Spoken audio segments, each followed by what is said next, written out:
Hi, everybody. Welcome back to Suspense Squad, where authors interview authors. And we are here tonight with one of our very own, Dana R Lynn. Hi, Dana. So glad to have you. You have a brand new book coming out. Tell us the name and read us the back blurb copy. Okay, so this is Deadly Amish Reunion, and it'll be out December 1st. And it says, separated by amnesia, reunited by a lethal holiday threat. Jenny Byler's husband was supposed to be dead, so she's shocked when he rescues her from an attacker. Although Luke has no memories of his English wife, it's up to him to protect her from someone who won't stop until she's dead. Can the peaceful Amish community he returned to after losing his memory shelter them and their son this Christmas when danger strikes again? And English is spelled, when I was reading that, it was like English was spelled different. It had a C in it, which was interesting. Yeah. All right. So we have a couple questions we're going to ask you. Actually, we have four questions we're going to ask you. And we will start with Miss Virginia Vaughn. Virginia, why don't you ask Miss Dana her question? Okay. Hey, Dana. Congratulations on your new book. I read it and I really enjoyed it. I love anything. If you put amnesia in it, I'm going to read it. But I love the fact that your hero, in his memories, the part that he couldn't remember that he had a wife and a child they didn't know about, and then he made this big commitment to be Amish, which I thought was a great twist. And I'd love to hear your inspiration for that, because that was a really good twist. Well, when I was writing the book before this, Play in Refuge, Jenny was my hero's sister. And so I really liked Jenny when I introduced her, and I really wanted to do a story with her. And I kept trying to think of a hero. And at one point I thought, it's just too bad that her husband died. And then I thought, but what if he didn't? So it was just kind of one of those, just as you're thinking, an idea comes to mind and it just wouldn't let me go. And at first I was thinking, oh, that would be just too strange. But then I really liked the idea of her husband. And I had to think of a reason why he would have left her. I mean, because they were really in love. And then I thought, well, what if he doesn't remember her? So, and it just kind of spiraled from there. But it was fun. I loved it. I thought it was great. It was a great twist on that whole amnesia thing. And Amish, to be able to have to go live, he's made that big decision. That's a big life decision to make when you're married to an English woman and have an English son. So yeah, and not to spoil it, but I love that you didn't just take the easy way out and say, oh, well, now I got a wife, I got to go back to the English, way to live. He was really torn about, he didn't want to turn his back on this commitment that he made when he didn't know he had a wife and child. So I really appreciated that. So it was a good book. I enjoyed it. Awesome. Thank you. Okay, Miss Loretta, you want to ask your question? Yes. Well, congratulations on your book. And I want to know how you were first published and tell us about that journey. Well, I've always wanted to be a writer. But, life kind of happens. So I became a teacher instead. And then, but I always thought, I'm going to write something someday.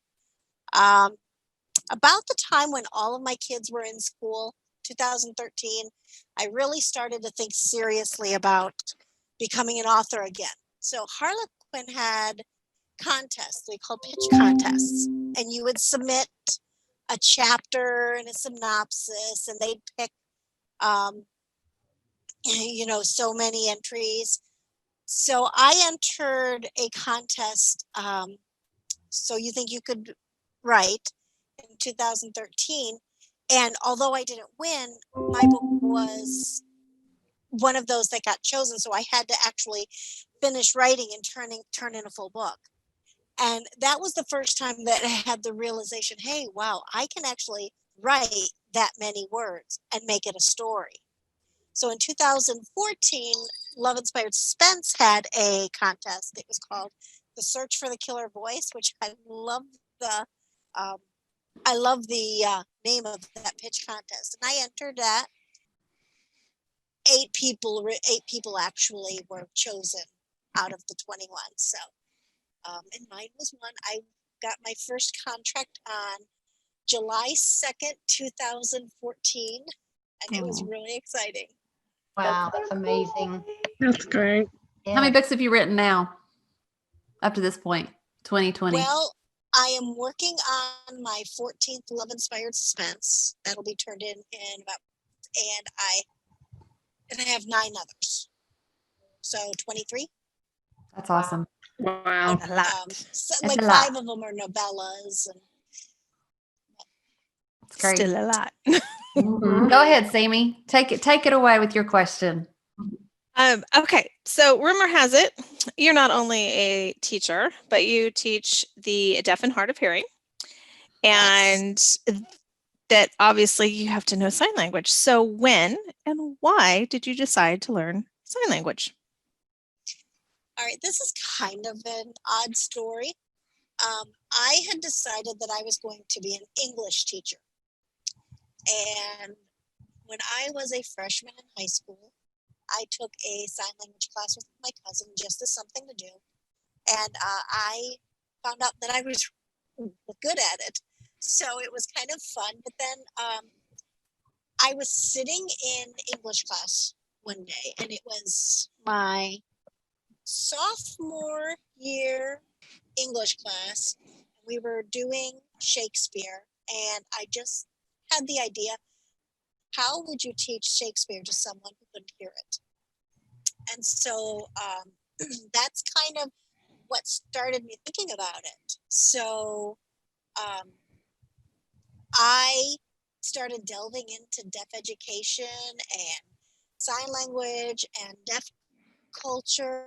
And the more I learned about it, just the hungrier I got to know about it. I mean, it became a real passion. I've been working with the deaf and hard of hearing now since 1989, Wow. and I have not regretted it once.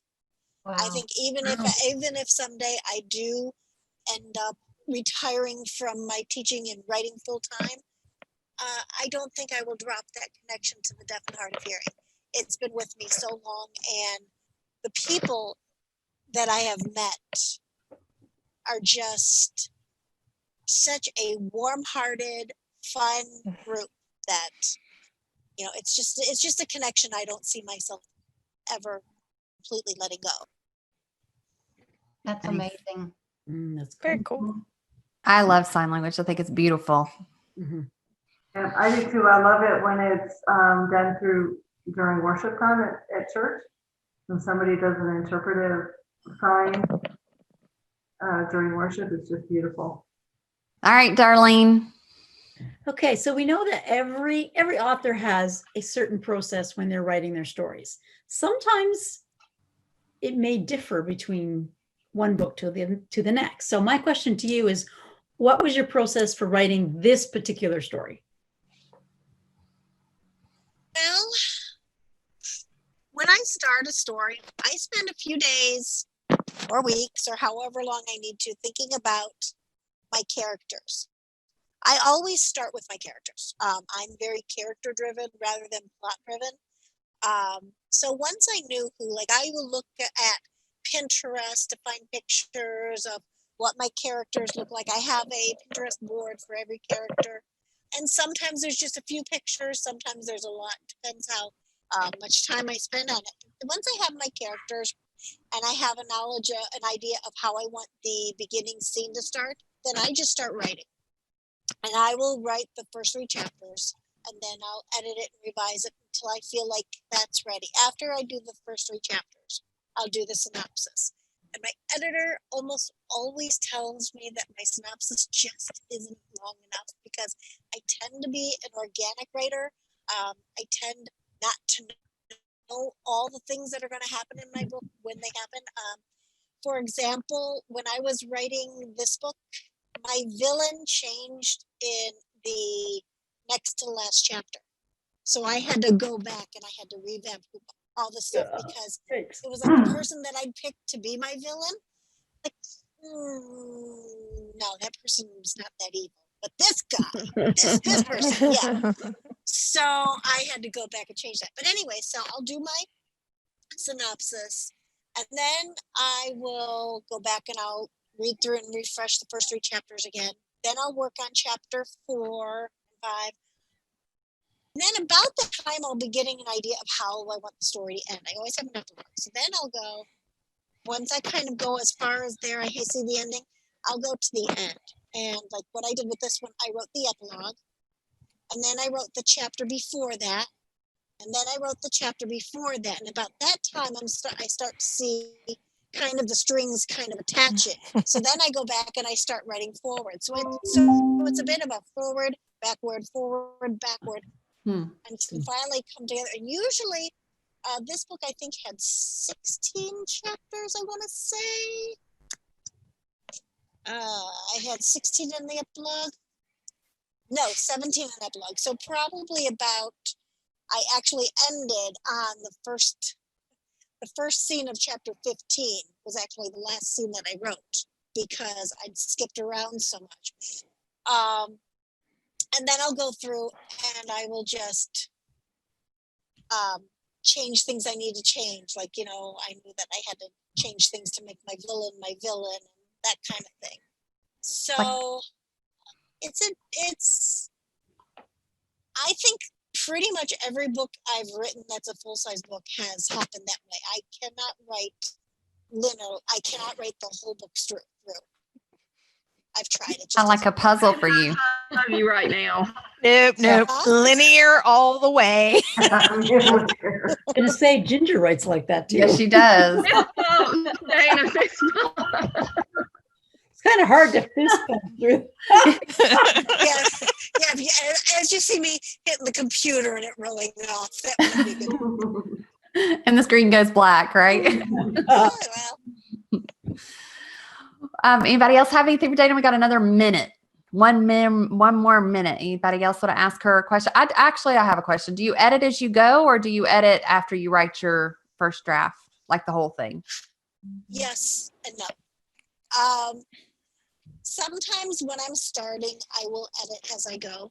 But as I get deeper into the story, sometimes I'll just be like, I'll set a timer and I'll be like, okay, I'm just going to write for so many minutes.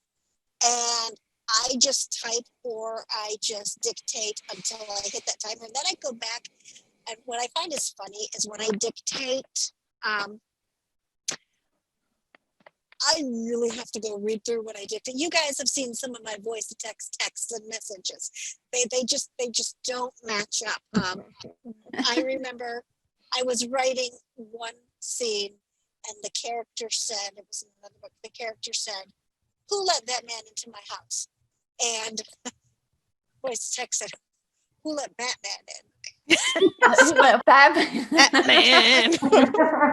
Same bat time, same bat channel. Exactly.